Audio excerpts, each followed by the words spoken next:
This is an overview of the budget and bills spreadsheet. And as you can see, I've landed here on the start page, which you'll typically see when you first open the workbook each time. And it's just a page that gives you a little bit of a summary about the workbook, how to use it, some brief descriptions about each section, links to the videos which you're watching now, email for support, an index here so you can kind of see how things categorize, and you can actually click on these and jump to that sheet if you wanted to, as well as scroll down here to jump to each sheet, and gives you the status of whether scripts are enabled, which is very important for this workbook, as having them enabled allows you to quickly do processing on certain things and makes life a whole lot easier. There's a whole video on copying a new workbook and enabling scripts. I encourage you to watch that so you make sure it's done properly. Moving on to the budget spreadsheet, just kind of give you a typical layout here. There's a box here that kind of describes how to use this, what it is, and then down here there's different sections for walking through how to set up a budget. There are help icons here. They're usually orange with a question mark that when you hover gives you more details about what that field is or how to use it.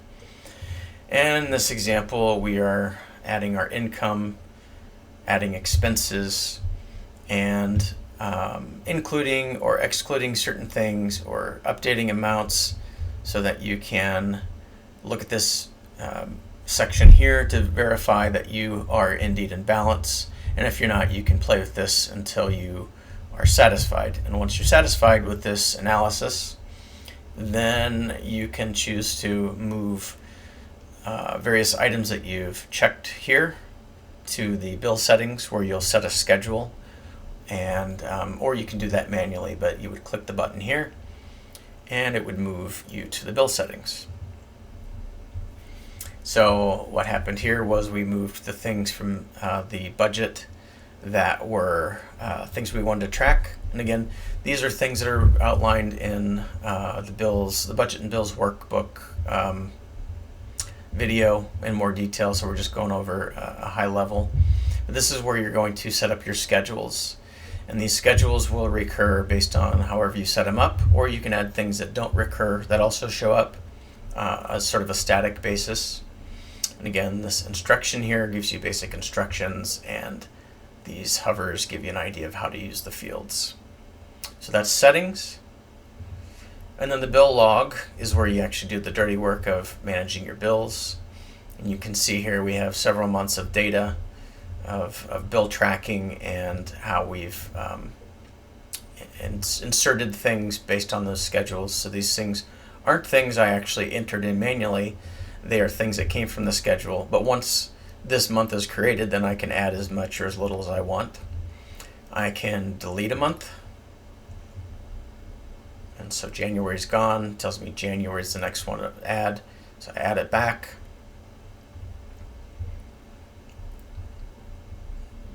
And now everything that was scheduled for January is back here. Of course, if you delete the month, anything you manually added or changed will disappear, but it gives you a quick way, and that's why enabling those scripts is important, because these things save a lot of time.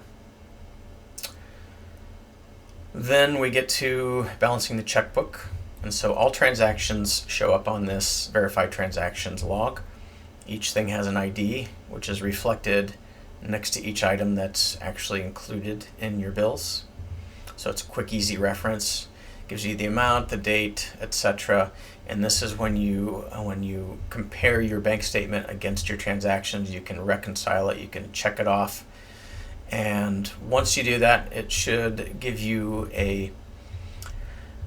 an easy way to verify that your checkbook matches this spreadsheet and that things are in balance. There's a whole video on how to do this called reconciliation, or balancing your checkbook. And then once you've reconciled each individual transaction, you would come to the account balance, plug in your bank statement. You would essentially work this until things match and is in balance. You do that by, it'll tell you what's off here. you then go fix the transactions in the bill log and until things match. And there's an example of that. Sometimes there's a instructional thing as to what you should be doing, or gives you a hint as to what you should be doing. That looks like this with a little white information button and light blue instructions. Moving on to the reports. This is an example of a compare report. We're comparing basically November to December. And as things, sometimes you may wonder, why is my balance lower than last month? I can't understand what's different.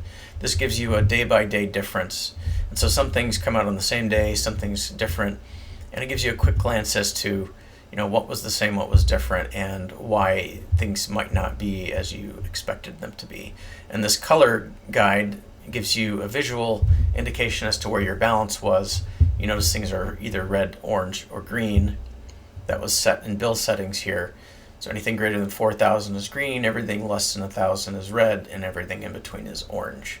So when you look at this, you can kind of get an idea of where your balance was in an easy way, and you can clearly see December so far, at least planned, is better than November. Bill reports is similar in that you can choose a date range, look at the total income for that range, the total spent, the balance. This is obviously a good example of where we're spending less than we're making. That's fantastic. We have all the transactions during that period. You can choose a specific transaction to look at over time, and as you do that, you can also look at those transactions in this list they highlight here. But you can see the trend for those. You can see your top spends and your overall running balance. More details in another video called Reports and Tools. And finally, the debt snowball, where you can play with your different debts, change the priority of payoff, change the way you pay them off, whether it's just the sum of all these payments right here versus a custom amount, see how it impacts the total and when you would be out of debt. Again, there's a better video on explaining all that in the Reports and Tools video, going in more detail. I think that concludes the overview, and thank you for your time.